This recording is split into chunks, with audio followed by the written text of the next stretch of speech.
મોરબી શહેર અને ગ્રામ્ય વિસ્તારમાં રામ જન્મભૂમિ પ્રાણ પ્રતિષ્ઠા મહોત્સવનો માહોલ. વનારિયા ગામે મંદિરની ધજા ઉપર દેવ ચકલી આવીને બેઠી.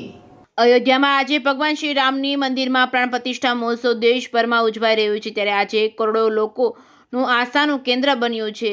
એક ઐતિહાસિક ઘડી આવી પહોંચી હતી. દિવાળી પર્વ જેવો માહોલ છે. દેશભરમાં શેરીઓ ગલીઓમાં શ્રી રામના નામના નારા ગુંજી રહ્યા છે. દરેક શહેર અને નગર કે ગામમાં રંગોળી રંગબેરંગી કમાનોથી શણગારવામાં આવ્યું છે.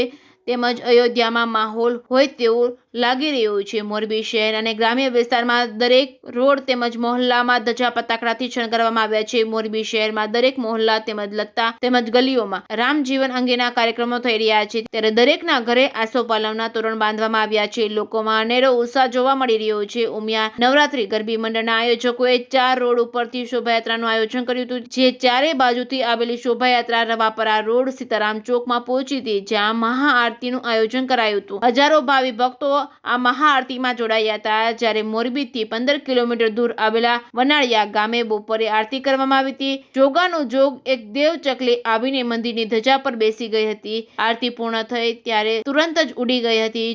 જોતા ભાવિકોએ ચમત્કાર થયો છે અને ભગવાન શ્રી રામની કૃપા ગામ ઉપર છે તેવું માનવા લાગ્યા હતા. ગામની 2,500 થી વધુની વસ્તી છે. દરેક પરિવાર આ શોભાયાત્રામાં જોડાયા હતા. આ ઉપરાંત ચાંદરવડા, માનગઢ, નાના રામપર જેવા ગામોમાં હવન યજ્ઞ અને શોભાયાત્રા, રામધૂન, ભજન તેમજ મહાપ્રસાદના આયોજન થયા હતા. એકંદરે સમગ્ર મોરબી શહેર અને ગ્રામ્ય વિસ્તાર અયોધ્યામય માહોલ બન્યો હોય તેવું ભવ્ય અને અતિ ભવ્ય રામ જન્મભૂમિ પ્રાણ પ્રતિષ્ઠા મહોત્સવનું દિવાળી પર્વ જેવી ઉજવણી થઈ રહી છે. Reporting by Shrikant Patel, Morbi.